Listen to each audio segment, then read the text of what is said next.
Welcome back, everybody, to another episode of the Leadership Void podcast. I'm Enrique with my co-host Vince, and we're about to bring you the best in entrepreneurship and leadership. And Vince will introduce.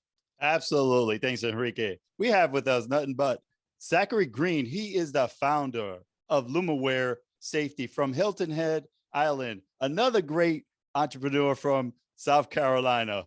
Welcome, Zachary, to the show. Tell us a little bit about you. Great to be here, gentlemen. I'm really excited about our time today. Growing up, I always wanted to be a Marine. I remember as a young kid, we had to, in kindergarten, we had to draw a picture with crayons of what our happiness is. What do we like? And kids are drawing pictures of candy and, teddy bears. And I drew a full battle scene with tanks rushing over people, heads flying up, artillery explosions. And they literally sent me to the school psychologist that ended up having me go to the Cincinnati Children's Hospital psychologist because they thought I was something wrong, which there is. I'm a Marine. And so early on, I knew I wanted to do that. Joined the Marine Corps when I was about 18 years old, right out of high school. Did both enlisted and went through the officer program. I got out, and then a couple of years later, September 11th happened. It really affected me because I was in the infantry. I wanted to go over and fight, and here I am. I turned my back on my brothers and sisters. So I joined the volunteer fire department in my area and became a volunteer fireman while I was doing my full-time job at Eli Lilly, where I was doing brand development and marketing. And from there is where I then started my entrepreneurial pathway. Well, I tell you, we've never had such a comical start to the show, and I love it because it truly, it takes a special person, right? The few, the proud, right? That's why they say it. And so glad that you served in the Marine Corps. We really appreciate you doing that. Now, tell us a little bit more about LumAware Safety. Certainly. So I've always wanted to be an entrepreneur ever since I was a little kid. Selling. I used to steal stuff out of my parents' kitchen and then go door to door and try to sell them. And like the neighbors are like, your son just sold us a wooden spoon, and he's like, hey, he's going to be a natural born salesman one day. What I learned at Eli Lilly is that everything is about solving a problem. So when I'm working on a brand, let's say the brand is Prozac. We never talk about the chemicals that are in Prozac and how the pill's made. What we talk about is all the problems that you have with depression and anxiety and the solutions, what it looks like. We show you a picture of someone being depressed in their living room, and then all of a sudden they're playing with their grandchildren or they're playing with their dog or whatever else. So it's always about what's the problem and then how can your brand come up with a solution for that problem. It's not about features and benefits. And a lot of people miss that. They just think, well, mine's faster or better or prettier. But until you connect those dots, it doesn't work. So what does that mean for me and LumAware? I go in as a junior firefighter. I am literally couple weeks on the job. We get a active fire. It was a training fire, but someone had donated their house. So, it's the real deal. And as I'm working down the hallway, knowing that at the end of the hallway is always either a door, a staircase, or a way to get out. Most of the time, you never have a hallway that ends just at the end of the hallway. Now we got 80 pounds of gear on, big, huge SCBA. We've got face masks. These gloves are like this thick. So it's like no dexterity. And when I say it's black, it's not black like when you go to the bathroom at the middle of the night and you see the little light. It's black where you can't see your hand in front of your face. And as I got to the end of that hallway, I'm like, oh my gosh, there's no stair and there's no door. And guess what? I'm not in a hallway. I was in a walk-in closet and I was lost. And I looked down my regulator. I got 20 minutes of air left before I'm dead. And when you take one breath of that dark black smoke, this isn't the smoke you see, on food on the stove or the smoke that's out of the campfire. This is dark, dark black smoke, instant cardiac arrest. The second that hits your lungs, your heart shuts down. So I know in 20 minutes, that's going to happen to me. And obviously I found my way out. But when I got outside and I'm talking to my captain, I'm like, bro, this is really scary. I don't know if I can do this again. And he started making fun of me. And he was saying, look, if you can't get used to this, you shouldn't be in the fire service. So the little light bulb in my head went off. I'm like, okay, that's a problem. And I need to find a solution, because what he's telling me is this is just the way it is. I mean, we're fighting fire the same way we did as cavemen back in the, you know, pre-human times. So I remembered when I was in the Marine Corps, there was this glow in the dark stuff that was on the back of our helmets. We called them the little Ranger tabs or cat eyes. And I started doing some research on it, and I found out that it's a special rare earth element that makes it glow very different than the normal toy glow in the dark. This stuff is so bright you can literally see it in the dark with like a flashlight, and it'll glow for dozens of hours. I started putting it into a couple different prototypes, wearing bands that went around my helmet, paint that went on my tools, stuff that went on my gear. And every time I'd go to a fire, when I get out, everyone's like, who is that guy glowing in the dark?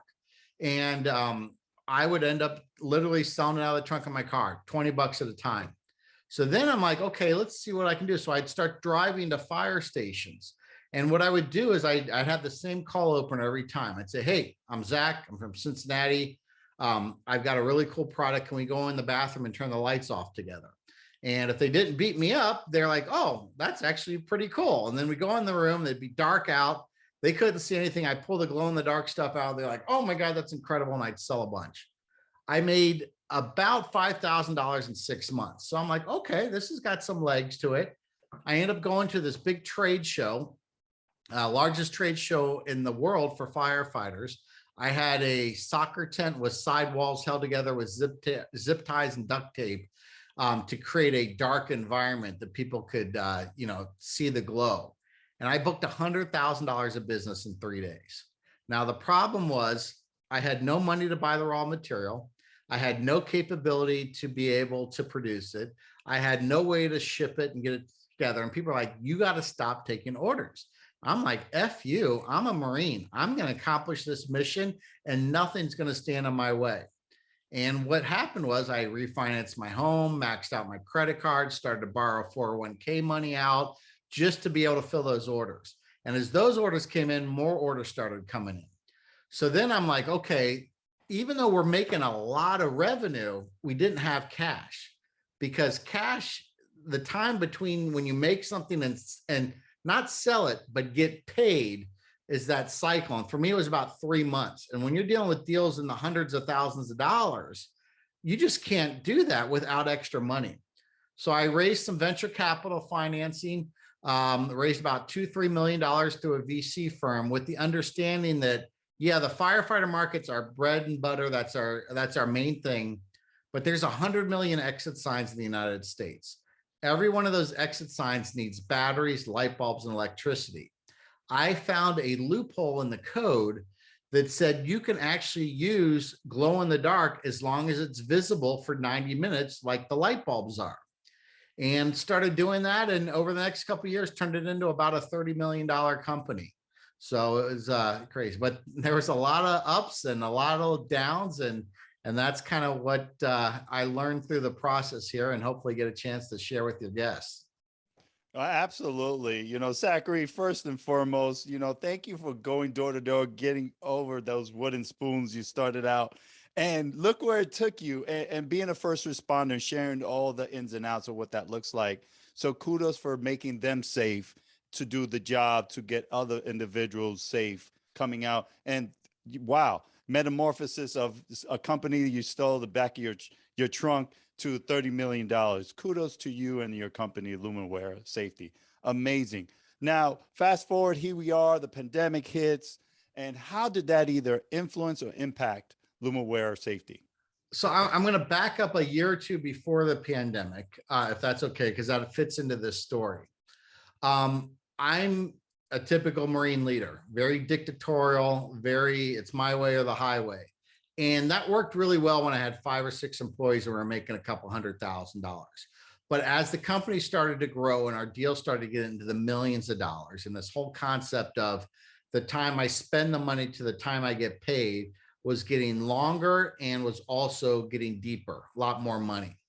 And what I was doing is I didn't empower the people that I hired. I was micromanaging because I was used to people when I originally hired them that really weren't that good. I couldn't afford the top talent. I couldn't afford the Enriques and the Vinces of the world. I had to get the C and the D players. So I'm on vacation with my family in Hawaii. I called my CFO up before we left. I'm like, don't call me. I'm going to truly go on vacation, be present for my family unless there's an emergency. Well, guess what happens? 3 days in, he calls me up and says, we didn't get paid for this deal. Somebody needed their money forward and we have no money left in the bank. We've tapped out our line of credit and we're not going to make payroll. Well, when you don't make payroll, it's game over. I mean, the company's done. So I had a panic attack. I thought it was a heart attack. I stopped breathing. I could feel my chest tighten up. I could feel the electrical currents going down my arm, all the stuff as a firefighter that they trained us. If you present with that after calling 911, you're going to the hospital no matter if you want to or not. Well, my wife, who thank goodness is a doctor, she's like, look, you're not having a heart attack, but you are having a panic attack. And the best thing you can do is just relax. So I remember walking down to the beach. I swam out into the lagoon. You know, there's a very spiritual and biblical thing about water and baptism and coming out of the water, transformation. And I remember as I came out of the water, because I dove down deep, and as I came out, I could just feel this stress and everything leave my body. That transformation was starting to occur. And as I started to pray, I just said, God, you know, if this is what, as far as we'll go, then thank you. It's been an amazing ride. I got to testify in front of Congress, got invited to the White House, won Entrepreneur of the Year by the governor of Ohio. I mean, everything I could imagine. It was great. But I owed the bank $400,000. I owed Amex $150,000, and they were going to probably repo my house, and I was probably going to go bankrupt. That's just part of the deal. That's part of being an entrepreneur. You have to take those risks. And I remember just surrendering at that point and like, it is what it is. Well, by the time I got back home, my CFO had figured things out and I realized we need to make a change. And that change is I need to step down as CEO of the company. I can't do this. Number one, I don't have the skill set to do it. Number two, mentally, this company was like my baby. It's really hard to make good decisions when you're talking about your children that we can't see the problems that they have like somebody outside of it. Same thing with my company. I just couldn't do it because I created this thing. I nurtured it. I grew it. I trained it. So I fired most of my leadership except the CFO. He got to stay. And I brought in a new CEO. And what we started to focus on is he was in charge of running the business, keeping track of the money, long-term financials, payroll, HR. I got to be the visionary, which is what all entrepreneurs are. I was the big idea guy. I could come up with new products. I had the big relationships. So that's a very, very long answer to your very short question about the pandemic. Well, all of a sudden the pandemic hits. Now we're selling exit signs into big companies like Walmart and Disney and Home Depot, and obviously all that gets shut down. Then we were selling direct to a lot of these office buildings. That all shut down. And I remember seeing something about these barriers, and that was something that needed to happen. So because I didn't have the stress and the time that I usually spent on running the company, I could focus on growing the company. Over 2 days for literally 20 hours a day, I found a way to reconfigure our machinery. So instead of it cutting a plexiglass piece the size of a license plate for an exit sign, I was having them cut them, 78 inches wide by 30, 40 inches high. We started making protective barriers. I got in touch with our merchants over at Home Depot. Almost immediately got up in front of the CEO of Home Depot because that was one of their biggest problems was selling plexiglass because you couldn't get any. Well, I was sitting on a bunch of it. And over the next 6 months, we became Home Depot's #1 distributor of COVID protective products. That year of COVID, we had higher sales than we did for probably our best 2 years combined.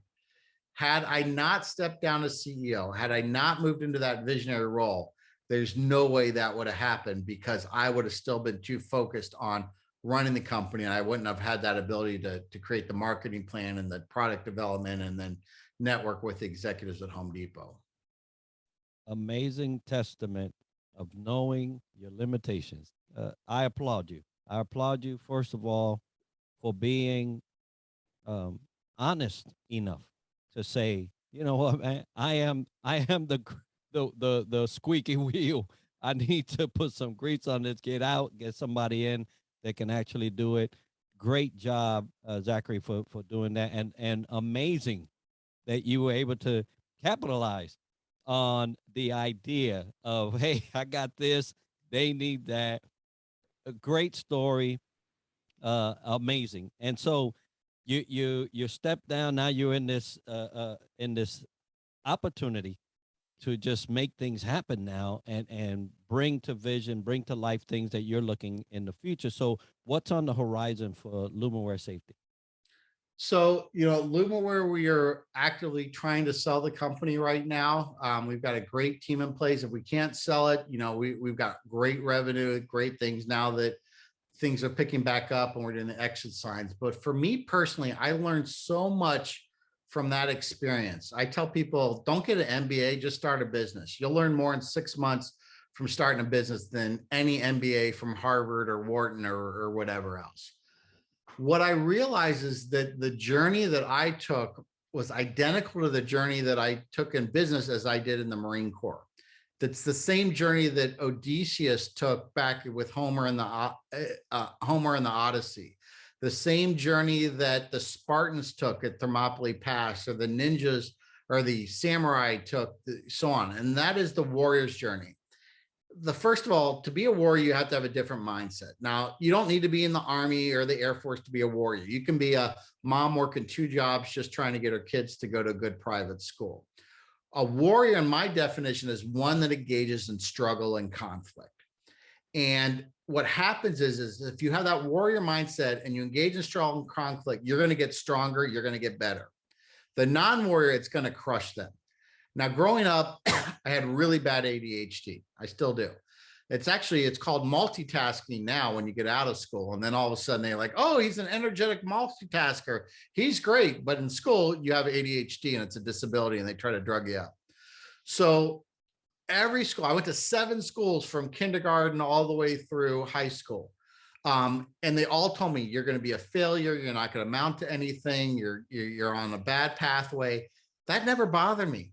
Every time I heard that, I'm like, I'm going to show you wrong. I'm going to prove you that that's not, because the more people tell me I can't do it, the more I want to do it. So then you get this conflict. And for me, my first real big crucible, my big conflict was at Paris Island and boot camp. I was very arrogant. I played, 4 varsity sports, blah, blah, blah. I get down there and like, I'm just going to be stronger than everyone. I'm obviously smarter than everybody. I got a better background than everybody does. And within 2 or 3 weeks, I realized I wasn't even at the halfway point. I was actually in that lower quartile.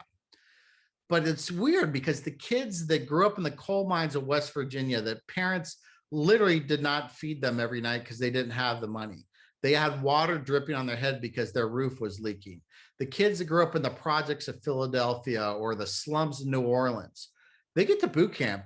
They not only didn't bother them, they excelled because they're like, man, I get 3 meals a day. I'm staying in a nice warm bed. No one's shooting at me. Like, this is easy.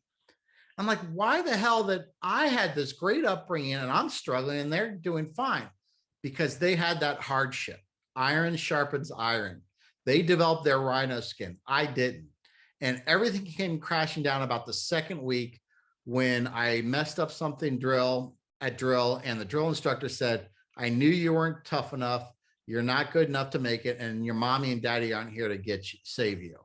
And I collapsed. I started crying hysterically, dropped my weapon, which is like a big deal. And that was my crucible. The crucible is that point in your life when everything that has gotten you to this point is not enough and you're in a crisis. Now, it's interesting. When you get in a crisis, every option's available. Options you would never consider before are going to become available at a crisis. At the bottom of that crucible is the abyss. And the abyss is darkness, failure, death in some cases, suicide. And what you do as a warrior is you recognize that there's an abyss there. You honor it and respect it the same way you'd expect a truck that's driving down the street, knowing that that thing, you better give it some respect, because if you don't, you step in front of it, you're going to be dead. But don't focus your whole time walking down the sidewalk on that big truck that's coming by, because then you can't do your mission, which is getting down the street. For me, I saw that abyss very clearly at Paris Island, and that was me quitting and giving up. And I didn't do it, but I knew how bad that was, because there's nothing worse you can do as a Marine than not accomplish your mission and quit. That is just worse than the worst. But to get through that crucible, you have to do two things. You have to transform, and you have to conquer and change whatever got you there. My transformation was, I'm no longer going to fall back on my mommy and daddy to help me out. I'm going to step up and become a man. I'm going to go ahead and use all this struggle that I'm happening in air boot camp and make me grow stronger. What's interesting is that's the same thing that happened when I got that phone call in Hawaii. I saw the abyss. That's what caused me to have a panic attack. And when I was going through that crucible, the abyss was just to quit and give up, which I didn't do. But I had to transform and change, and I had to conquer what got me there. The transformation was me stepping down as CEO, and the conquering what got me there was getting rid of my leadership team that really probably wasn't the best at that point in time. So this pathway is really what's in my book, The Warrior Entrepreneur. It's about my podcast. It's about the new consulting team I'm putting together, and showing people that we all have that warrior in us. And don't feel bad because your daddy was involved in your life, and don't feel bad because your mom was an alcoholic, and don't feel bad because you didn't have the money like your other kids. That makes you stronger. And instead of saying, oh, this is so painful, so problem, no, that made you stronger and better. And once you get through that crucible, you become unbreakable at that point in time.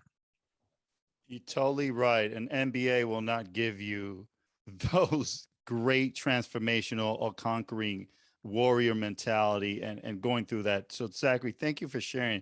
This is a great pearls of wisdoms, great opportunity, great experience, and love what you got going on, what you're going to relate to the world with your own mission, giving that as a consultant. So appreciate that. So let's dive a little bit into leadership here. So what do you do, Zachary, in your spare time that aids you to thrive in your professional life? So I do two things. I like to read a lot, and there's no new ideas out there. It's all recycled. Read it, find people that do things really great, and shamelessly copy the hell out of them. That's how everything gets done. But the other thing that I've really learned the value of for a leader is you have to have serenity. You have to have some way to get peace. It's very difficult to be a leader. You have to fire people. You have to deal with challenges. You have to get in trouble if your team doesn't do whatever you do.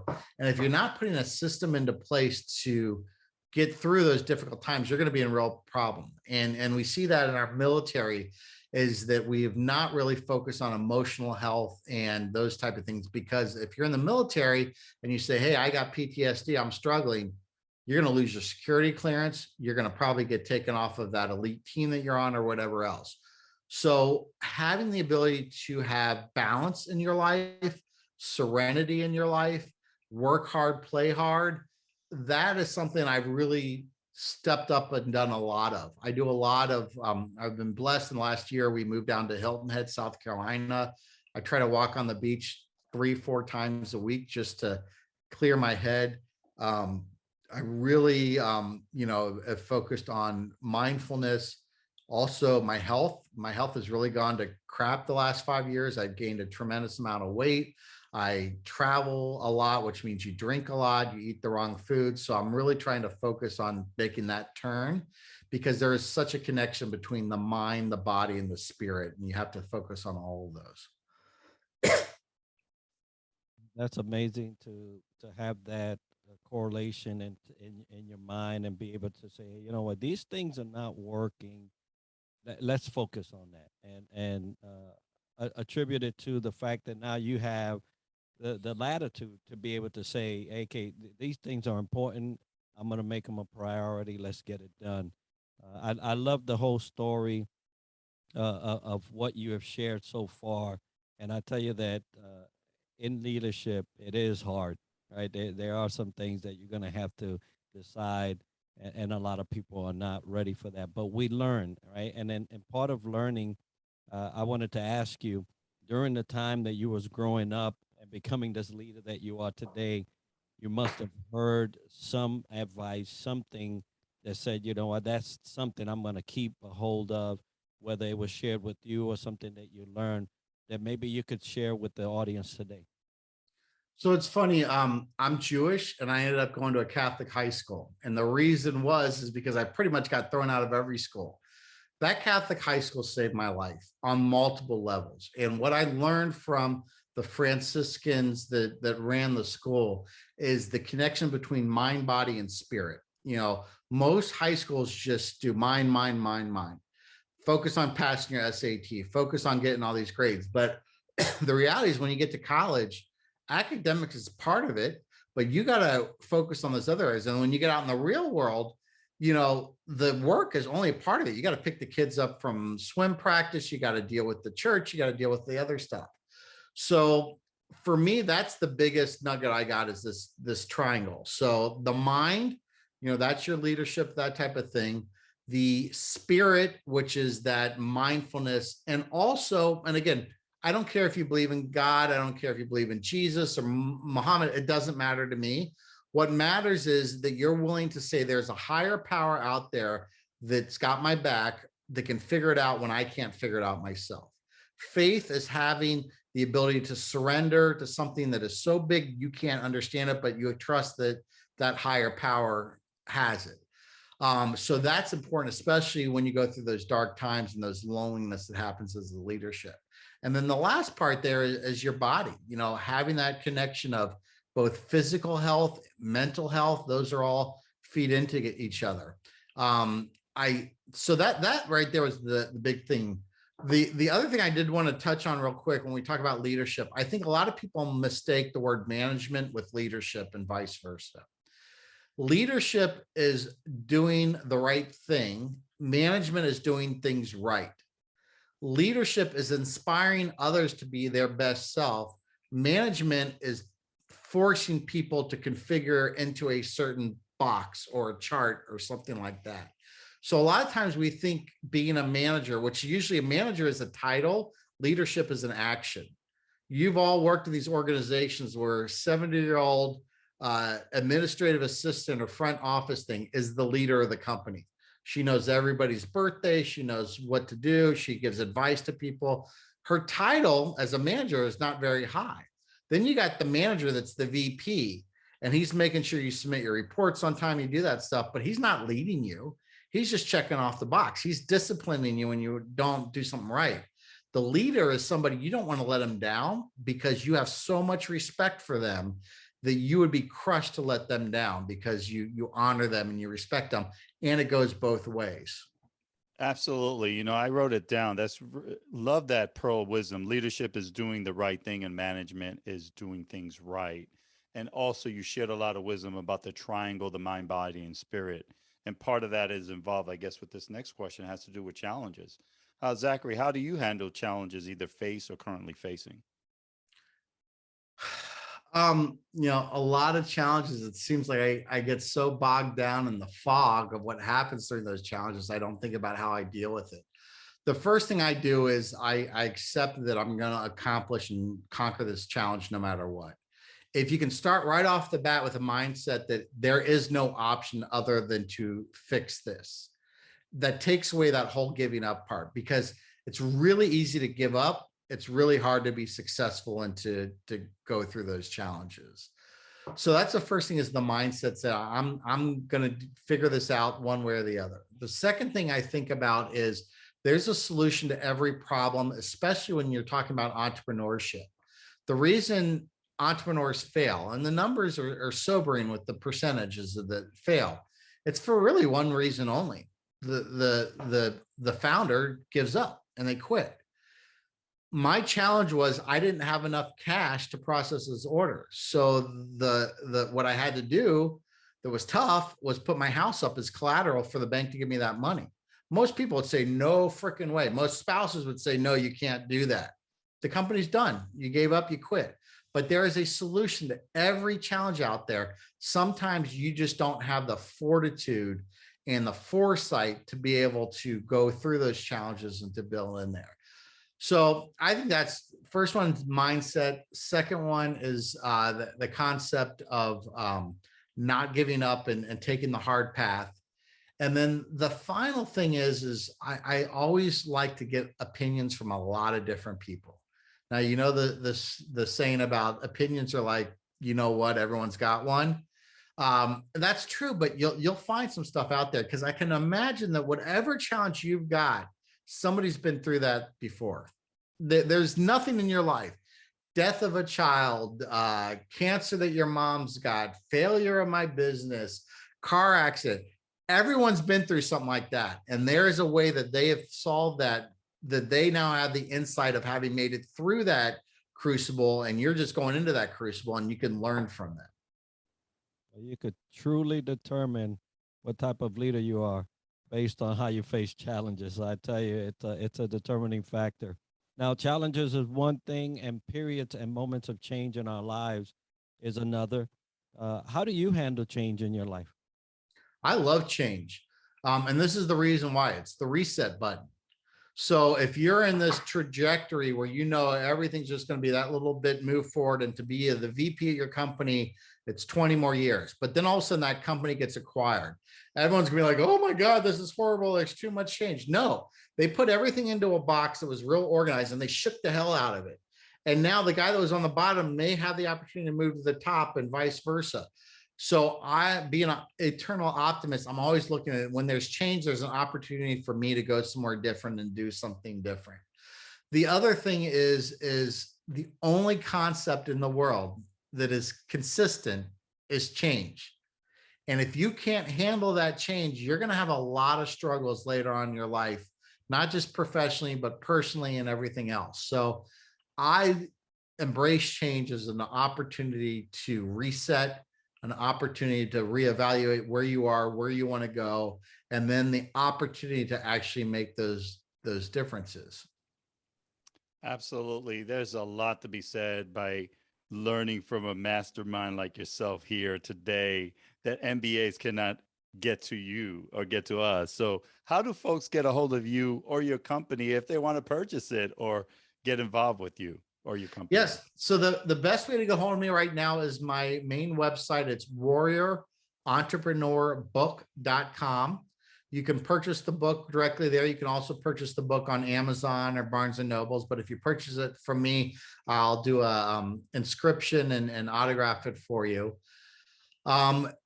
There's an area on the bottom of that you can fill out a form if you want to get in touch with me. I'm very active on LinkedIn. Anybody that wants to learn more about LumAware and what we're doing and whether you could be a good fit, please reach out to me through those channels, and be more than happy to talk to you. And then what I'm most excited about is my new online training course and in-person leadership development course we're putting together. This is not going to be your typical PowerPoint that you go through stuff. It's going to be almost like a choose your own adventure. Remember that game Chutes and Ladders that you had? So you can go through this course and see the map of the journey that you're taking as a warrior. As you accomplish each journey, you're going to get a patch, similar to like what the Boy Scouts get. And once you get 30 patches, you get your Eagle Scout. In our case, once you unlock 20 patches, you're going to get to go to maybe a VIP webinar, or maybe get to go in person to a training event. And as you go through each one of those steps, like Chutes and Ladders, you can skip over a couple ones if you already feel comfortable that you've mastered those and go to these other ones. But if you get there and you're like, nah, I probably need to go back, then you can drop back down and retake those other areas. That is all leading to our business to business course that I'm putting together, which is going into businesses and teaching them how to be innovative like an entrepreneur, but have the discipline and rigidity of the military. And we're going to involve a lot of hands-on experiential leadership. We're going to get you out of the office. We're going to run you through small unit leadership drills like they did in the Marines and in the Army and the Air Force. And then the culminating event is we're going to take you to battle, to the historic Gettysburg battlefield for a 3-day immersive experience where you're going to go through step by step what happened during that battle, but you're going to use all those tools that we've taught you in your business of how to be organized and keep track of your money and your team and leadership, and bring all that together in one big picture. Outstanding. It looks like you guys are doing a lot of great things. And we're going to have that, folks, part of the video and show notes so you can get a hold of Zachary, his company, and all the different resources that they are working on. To get a hold of us at the Leadership Void, theleadershipvoid@gmail.com is where you'll send that inquiry. Anything you would like to hear in terms of leadership and maybe a guest, let us know, and Vince and I will talk it over and see about it. But for today, it's been Zachary Green. Zachary, I appreciate all that you have gone through. The story is amazing, and what you have done so far, I congratulate you. Well, and I want to thank the two of you. You have a real mission. You're making a difference. You're changing lives. You're saving lives. You're inspiring others to be their best self. And it's people like you guys that really make it exciting to be in this new world that we're in with podcasts and trainings. And I would be deeply honored to have the two of you on as a guest on the Warrior's Voice, so I can hear how some of the hardships in your life helped get you your rhino skin and get you to the level of success that you both enjoy now. Well, absolutely. We'll be honored to be on the Warrior's Voice to talk about our rhino skin. But a couple of things we also doing, we want to share with yourself, Zachary, and the audience. We have Radio Check, opportunity to hear from our first responders and our military community, 1st and the 15th of every month. What we do, we just open the airwaves and let folks chime in. If they need a resource, they need to reach a community, we're there at 1900, 7 p.m. every 1st and the 15th on LinkedIn Live. We're doing a subscription drive on our YouTube channel, The Leadership Void, to reach 200. Almost there, folks. Just go ahead, hit subscribe, and you get a chance to win this wonderful book by Scott McGregor. It's called Standing Old, the Salute Edition. So definitely join us on that. And this could not have been possible without the home team of Round Point Mortgage Service Corporation. But today is all about Zachary Green. We continue on our legacy of our guests going on next week. But today, thank you, Zachary, for being on the show, and have a great future. Great, guys. Good speaking with you, and Semper Fidelis.